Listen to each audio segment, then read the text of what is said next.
Good afternoon. We're going to get started here in 1 minute. Thank you for joining us.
Good afternoon. My name is Scott Lurie with the Hard Money Co. And today we are discussing deals, deal flow, challenges, struggles, opportunities with deals that are in our pipeline that our borrowers are discussing with us, and we're sharing these with you. Thank you for joining us today. Steve and I will be discussing a wide variety of topics specifically related to real estate transactions, our passion, real estate. We're going to get started. So, Steve, thanks for joining us today, and let's jump in. Awesome. Thanks for having me. All right. So I just wanted to talk about a few files like we normally do. That Yeah, of kinda course. came across the desk this week. And I know we've talked about this openly, but we had a file that came over to us from a broker, kind of a takeover file where it's, you know, uh, obviously save those deals. But I know you have brokers call you all the time for these situations. Sure. What's kind of the path for us to move forward with those? Yeah, so those files work incredibly well generally. Usually, what happens is the broker who's involved in a transaction has conveyed something to a traditional lender, and that lender then, as they start peeling that onion, whatever that onion is, there's some hair that starts showing up. Right? There's a there's a credit issue, there's a cash issue, there's a asset issue, there's some challenge that sits in front of the lender. And traditional lenders, as soon as they see a problem, it's the most easy thing for them to do is just deny the loan, right? It's so easy to be like, hey, I don't want my hands on that. There's something that might or might not be a problem. So it's easier for us to just pass. And we see that so often. The deals that come to us generally from brokers are due to speed, right? So a broker will send us a deal and say, hey, listen, can you close this tomorrow because I have something that's happening? My client needs money. And the answer is yes. Or, hey, this was with bank 123, which is a traditional standard uniform bank. And the bank has either dragged their feet asking for crazy conditions, or most of the time we'll just put up a roadblock to say, like, we don't want to do the deal, or we become non-responsive, right? And that's human nature's head in the sand mentality. And so we see a lot of those opportunities from brokers. Brokers are saying, hey, listen, I want to be able to get paid, which they're entitled to for their work, and my borrower needs to do something, right? At the end of the day, they don't get paid for nothing, but they have to be able to get a transaction done. And so we jump into that transaction with that broker. Most brokers are really helpful. Most brokers are providing us with all of the data we need because they know what they need, right? You know that they need all of the files they send us. Some brokers are really amazing. They send us a complete file, and I can get through a complete file and turn it around in 5 minutes and give you a yes, because it's helpful to see it. I want to know the good. Tell me the bad. Tell me where the problems are. Tell me where the challenges are, and we'll make it happen. Yep. And so we can run through files for brokers. We get them all of the time. Most of the time, the brokers come to us in some form of a panic, right? Hey, this just fell apart. It's like, well, we kind of knew that was going to happen. So broker deals are phenomenal. We do them all the time. Brokers add value. People need to understand that the brokerage community adds value to you. They have your best interests in mind. They're out fighting for you. But at the end of the day, you got to get a deal done. And we look at broker and fund broker deals every single day, and it's part of our business. So the great opportunities. Awesome. You said we can close those as quickly as needed in most situations. Yeah, most of those actually move faster because brokers usually have already ordered title. They've Yep. already done all the due diligence for you, right? They have a complete package. Sure. Versus the borrower, it's like, oh, send me your bank statements, and then they send you something and it takes 3 days. And Yeah. brokers usually put together a package and then they send it out because brokers get paid when a deal closes. Brokers don't like to waste their time. People get sick of wasting their time. For So sure. they become really efficient at not wasting their time. And that's a great solution. Awesome. Okay. And then we just had someone that had called in yesterday, kind of a common scenario again, I would say is I'm not using a real estate agent. I found the seller myself. I'm negotiating with the seller. Their question was, how would we help them determine what's the maximum that they can borrow, assuming, repairs are kind of a broad, base of 20% or whatever it might be. Yeah. So there's two ways to look at that, Steve, right? The answer is like, what's the most I can borrow? And then what's the most efficient way to use to get to the ARV, right? And I look at it a little differently because I always say to people, when you ask to borrow, you're creating leverage, right? You're just saying my dollar is actually going to be worth more.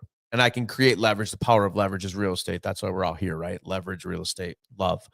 But I look at it as what is it going to take to get to the end game of the ARV? And then what's your margin? And then how do you feel about it? If you're investing with limited cash, right, you only have $20,000.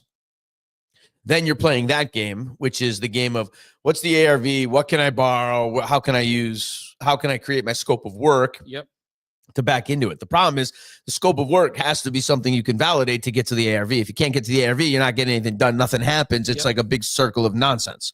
So I'm always mindful to remind people, this is not a get rich quick scheme and you need money to play. So be smart and wise as to how you do what you're going to do, because we will help you get there. Sure. Our team can tell you the ARV relatively quickly.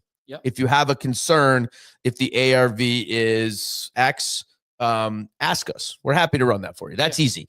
ARV determination, we do that all in-house. That's an easy solution where we can help you with value. If you don't have a realtor or real estate agent, then we'll help you. That's fine. If you have a real estate agent, they'll help you. It's just math and data, right? What has sold that creates the valuation that gets you to the finish line. So we're happy to help create. We're happy to help create the reports that get you to your ARV. We're happy to help you determine how to get there. The magic all happens with you, the investor, right? And like, I can't do that for you. You have to do that on your own, and you have to be the one that's going to be successful with the successful outcome of finishing the job. Absolutely. And I think that's something that we add value with too, is like that in-house property valuation of like, this is what we feel like it's going to be worth really quickly versus ordering a traditional. 100%. Awesome. And then one that, I kind of thought of personally just based on a conversation, but, what's your thoughts on, flipping condos versus flipping some single family homes?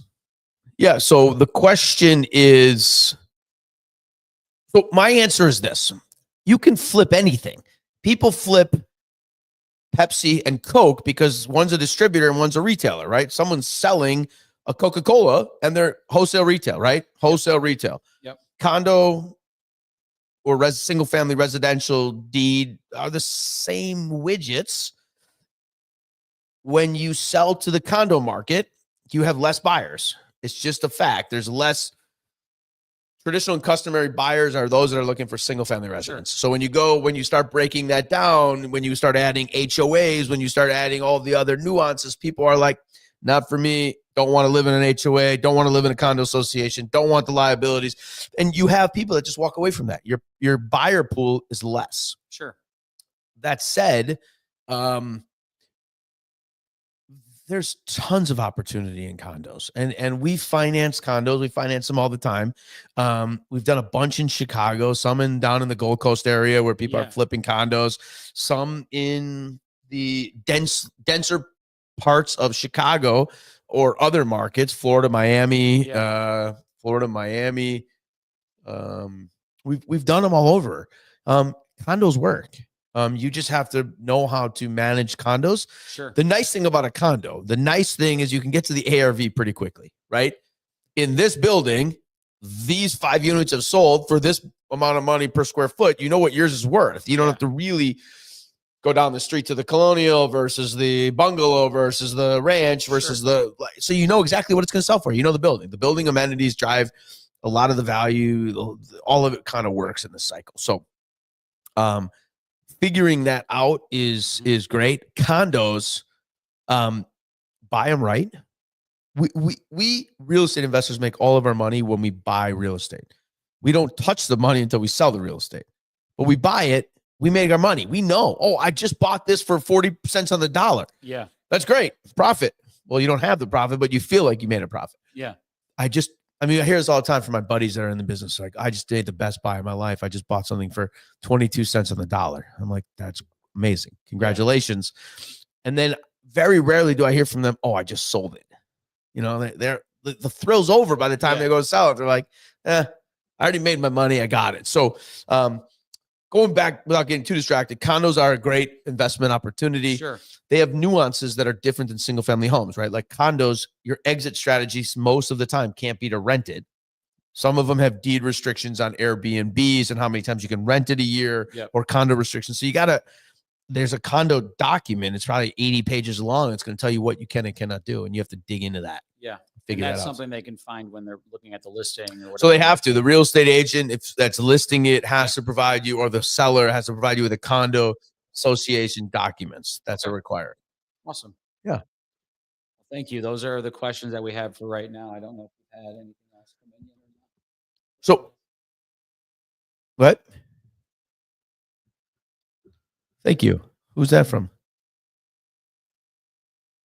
Curry. Thank you. Sorry for the pause. I'm looking at our new something, and it's interesting. So, anyways, I can see the screen. Thank you for the comment.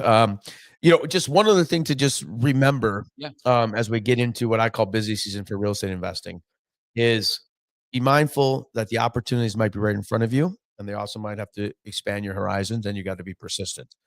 The buy is the buy. Keep digging into your markets where you can find opportunities, and then figure out the business plan that works. I talked to a guy yesterday, and he said, this lady, she ran into COVID and her problem. And I said, sir, I'd like to just remind you of one thing.